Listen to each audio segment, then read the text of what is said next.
Bienvenidos. Esto es...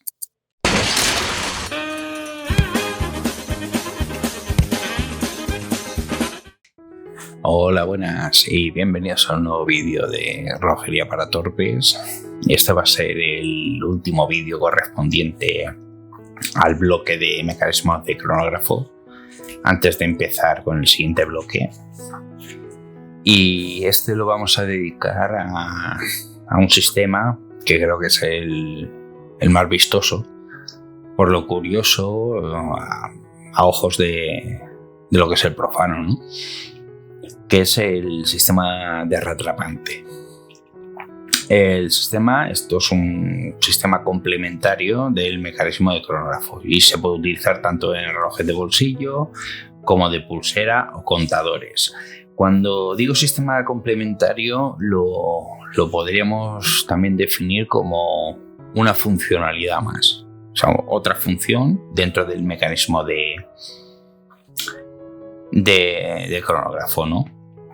Y a golpe de vista, como podéis ver en la foto, se puede distinguir básicamente porque en lo que es el móvil contador central suele estar como duplicado y después tiene esta pieza a modo de pinzas que suelen estar al lado, como abrazando la rueda de pilares, ¿no? El aspecto de un cronógrafo con retrapante es muy parecido, como he dicho, al de un cronógrafo normal. Lo específico es esto, el sistema complementario que permite controlar una segunda aguja contadora denominada aguja de retrapante. El mecanismo se puede situar del lado de los puentes o bajo la esfera, o sea, este se puede colocar en un sitio o en otro. Cuando vemos las agujas de lo que es el dial, están situadas, las que están situadas en el centro del reloj, pues son dos agujas contadoras, dos trotadoras, por decirlo de alguna manera, superpuestas una respecto a la otra. Al presionar los pulsadores se ponen en marcha y se paran según el tipo de lectura que vamos a hacer y retroceden al mismo tiempo. O sea, se ponen a cero las dos al mismo tiempo. ¿Cómo se utiliza el retrapante? Bueno, pues lo que hacemos es, y aquí hablamos específicamente de lo que es el sistema de lo que es el retrapante, ¿no?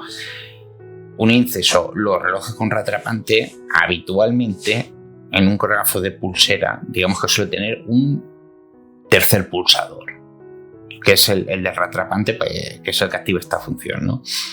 Bueno, entonces ponemos en marcha el cronógrafo, las dos agujas superpuestas se desplazan por la esfera, ¿no? Arrancan las dos al mismo tiempo. Con una pulsación del pulsador con una presión del pulsador de retrapante hace que la aguja de retrapante se detenga. Esta aguja se detiene y la otra continúa su marcha, ¿no? Entonces, podemos leer ese tiempo intermedio, mientras la otra aguja sigue contando. La segunda presión en el mismo pulsador importante permite que la aguja parada, o sea, rattrapé en francés, de ahí viene su nombre, ¿no? Alcance a la primera. O sea, automáticamente ¡pap!, se vuelve a poner a la altura de la primera, superpuesta, de modo que ambas continúan la rotación perfectamente superpuestas. Y esta operación puede repetirse tantas veces como sea necesario. O sea, estamos, yo qué sé, en una carrera o esperando, yo qué sé, pasa un vehículo, queremos ver o corredores y tal, ¿no? Entonces con la aguja del retrapante lo que debemos ir haciendo es tomando tiempos parciales. Hombre, siempre y cuando haya un mínimo de espacio de tiempo para poder apuntar, ¿no? O más o menos al vuelo podemos ir de cabeza e ir tomando los datos, ¿no? Para ir viendo diferencias o cosas así, ¿no? El uso del sistema es, como he dicho, está muy extendido a pruebas deportivas con varios participantes y se puede leer fácilmente el tiempo de cada uno sin dejar de medir el tiempo transcurrido entre las dos marcas, ¿no? O seguir, digamos, con el tiempo total de lo que es la prueba. Otra cosa, las agujas suelen estar diferenciadas, ¿no? O sea, a lo mejor la principal es negra, pues la retrapante suele tener un color pues, azul, o rojo, o amarillo, o sea, suele estar diferenciada por el color. Y claro, bien hecho, suelen ser dos agujas gemelas en la forma, pero se diferencian por el color, básicamente. ¿Cómo funciona este mecanismo? Pues bueno, esto va a ser un poco más complicadillo, más o menos no entender, sino más bien de ver la dificultad del ajuste, ¿no? Porque aquí el secreto está en el control de las pinzas. El pulsador del retrapante acciona el mando del retrapante, ¿no? O sea, tenemos como siempre, el sistema es lo mismo. Tenemos un pulsador y un mando que actúa sobre la rueda de pilares.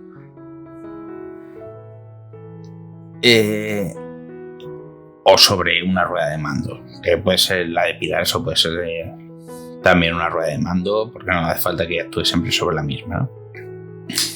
Y la hace girar un paso. El muelle de mando devuelve el mando de retrapante a su posición de salida.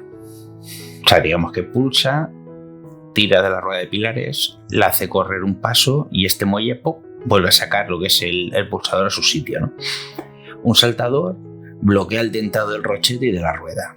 Lo típico. La rueda de pilares con su saltador la mantiene fija. Eso sí, el número de dientes del rochete es el doble que el número de pilares de la rueda de pilares. Eso también lo vimos en su correspondiente capítulo.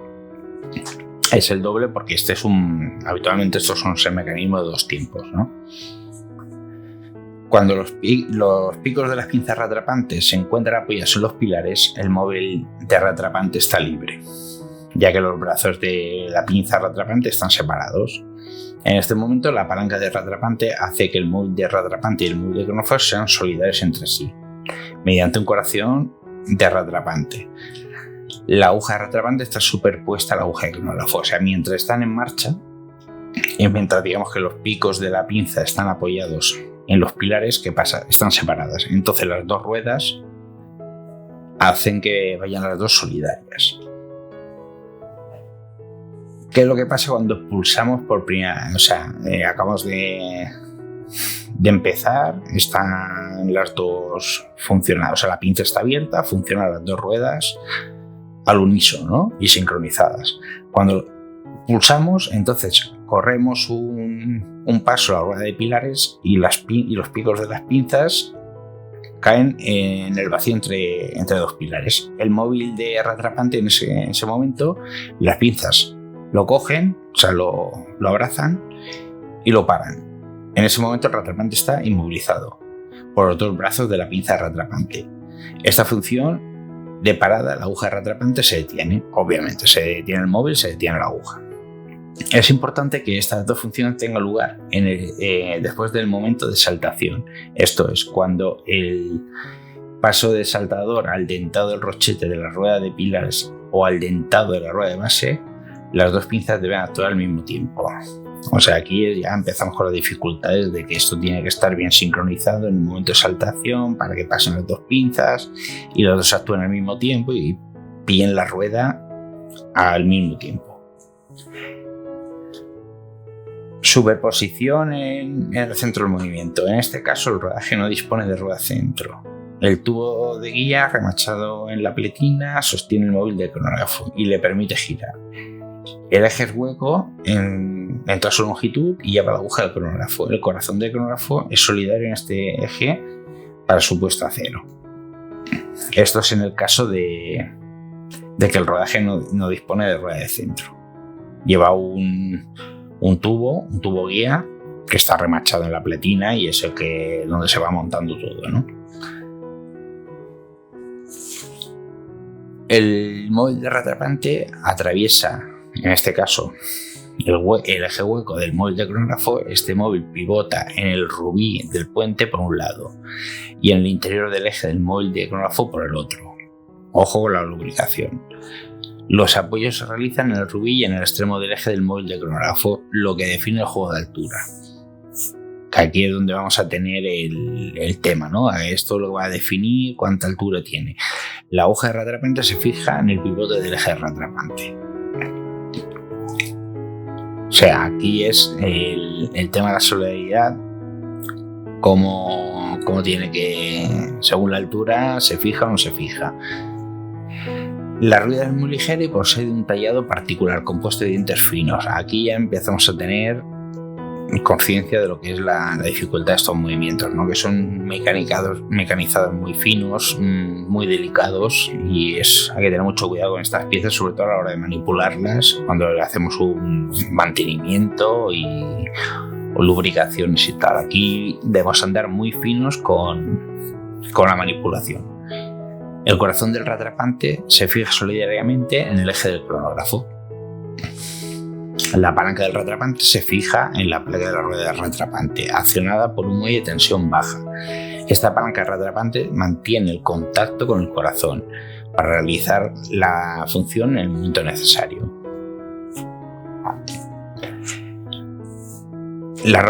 Y tenemos la rotación del muelle retrapante. Cuando el muelle retrapante está libre, la palanca retrapante se apoya en la parte despejada del corazón de retrapante, solidario con el móvil de cronógrafo. El móvil de retrapante sigue así el movimiento del móvil de cronógrafo. Las dos agujas superpuestas giran.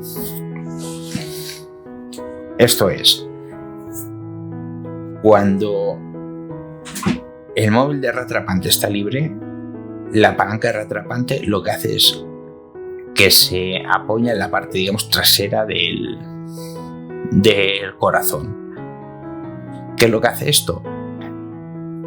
Que como la palanca está pillada al móvil de cronógrafo, hace que los dos móviles sean solidarios y funcionan. Cuando se inmoviliza el móvil de retrapante, se cierran las pinzas sobre el diámetro exterior de la rueda de atrapante, esta queda inmovilizada, el móvil de cronógrafo continúa su rotación, sigue rotando y con ella la palanca, ¿no? El corazón de cronógrafo impulsa la palanca de retrapante y la obliga a alejarse del centro de la rueda por la pendiente primera curva del corazón, creando así una resistencia al movimiento. Al pasar por el vértice del corazón, esta resistencia desaparece, ya que la palanca se apoya entonces en la segunda curva del corazón y su acción se realiza en el sentido de la marcha. Estas acciones se ejecutan cada vez que el móvil de retrapante está en marcha y se para. Se comprende así por qué estos dos componentes han de ser ejecutados y ensamblados con precisión y delicadeza. O sea, aquí estamos hablando de la finura que se ha de ejecutar. Porque vamos a ver, entonces tenemos el muelle, la palanca, accionamos el retrapante, se cierran las pinzas, atrapa el móvil de retrapante. ¿Y qué hace la palanca? ¿Qué hace la palanca del móvil de cronógrafo? Pues esta palanca sale, digamos, de la zona neutra de la parte despejada del corazón. Entonces va deslizando por la curva primera del corazón y gracias al muelle se va creando una tensión.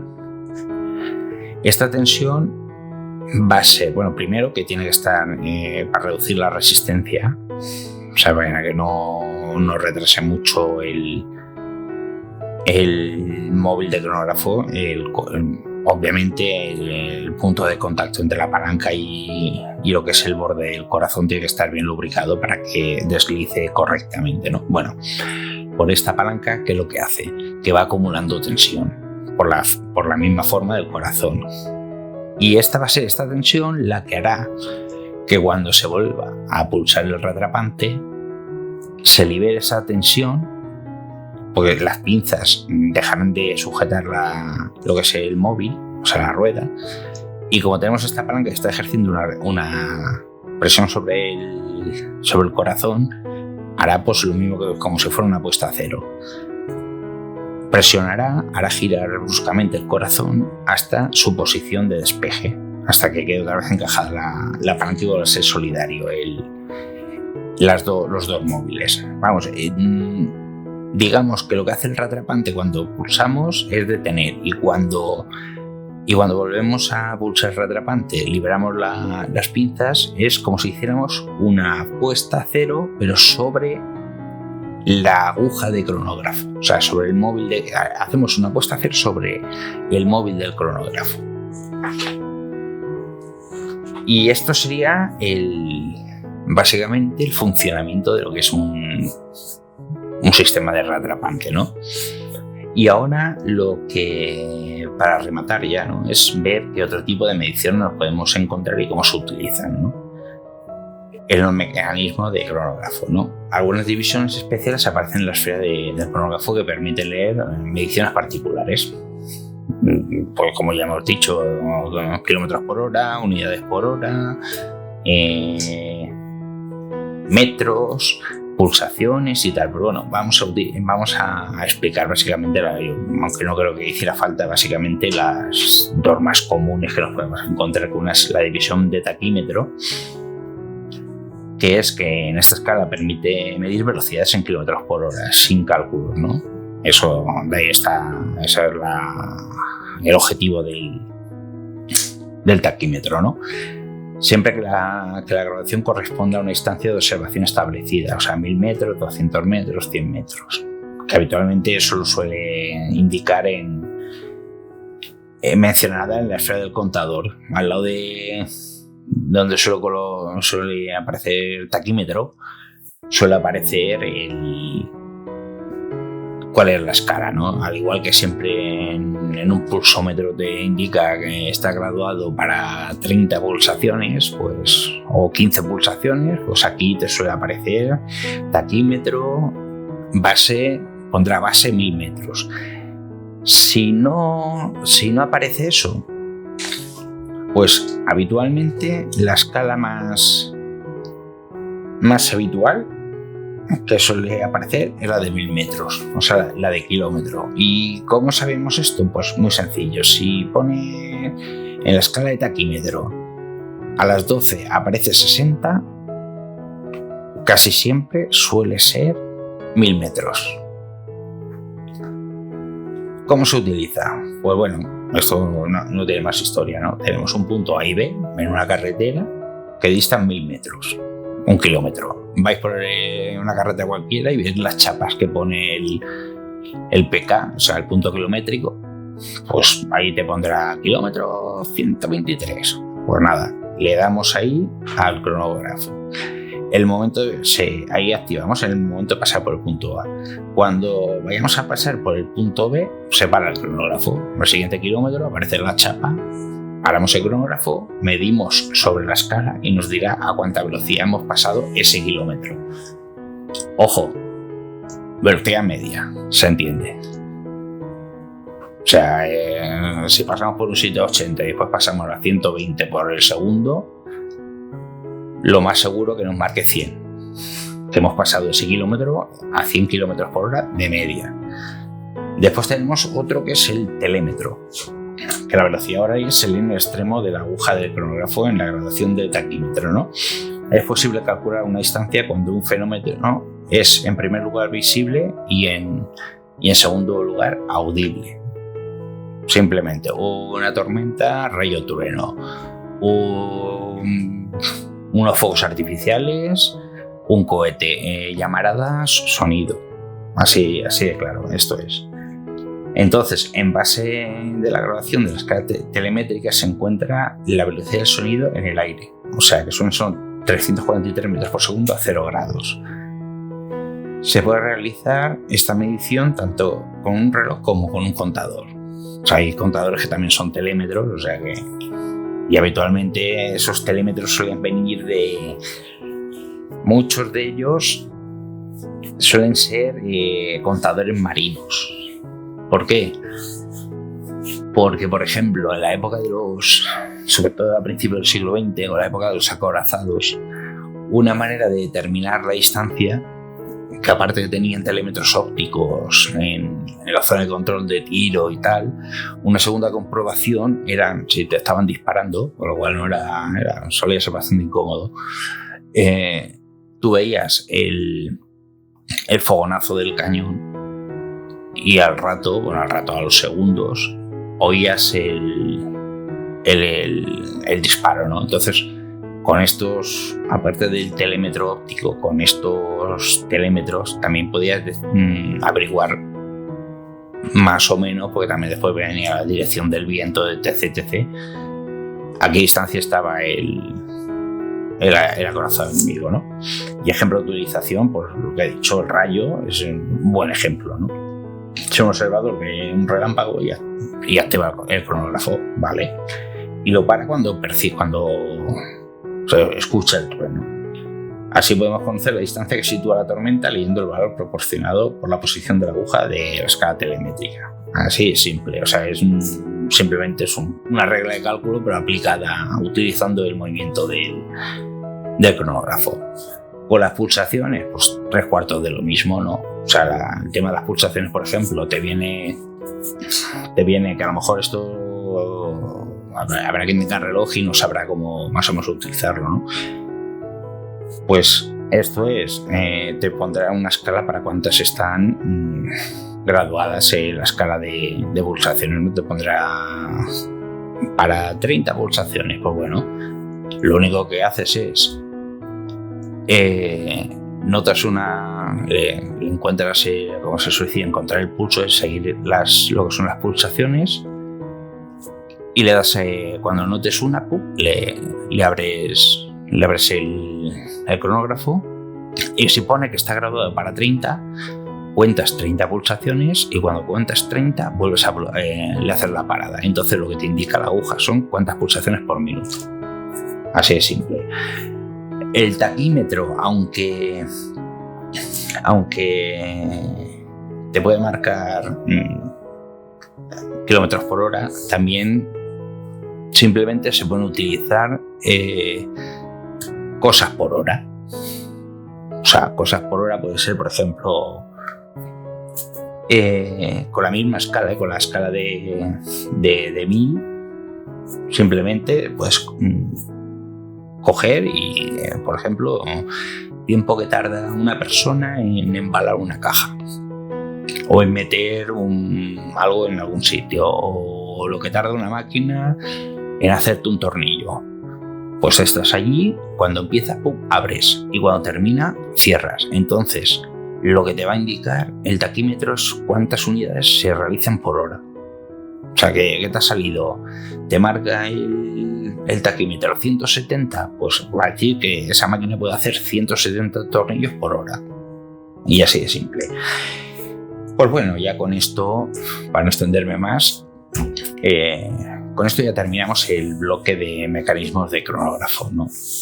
Como siempre, cualquier pregunta, consulta, la dejes en los comentarios, ¿no? El próximo bloque que vamos a ver ya va a ser dedicado a lo que es el aderezo del reloj.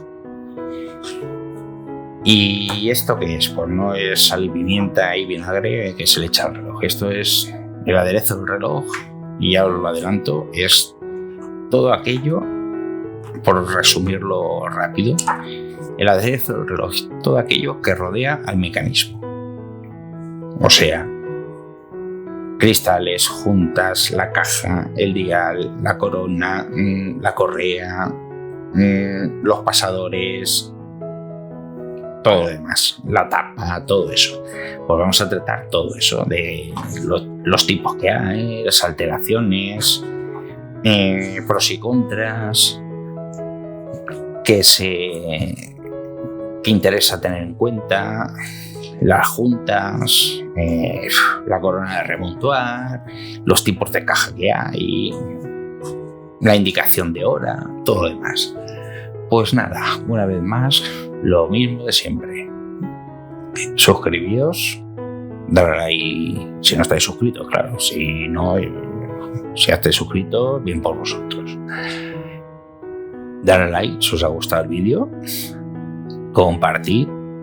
Si hay tenéis algún conocido que esté interesado, pues ya sabéis lo que tenéis que hacer. Se lo recomendáis, que cuanto más seamos, más conoceremos todos. Y nada, y sin más, nos vemos en el próximo vídeo. Un saludo.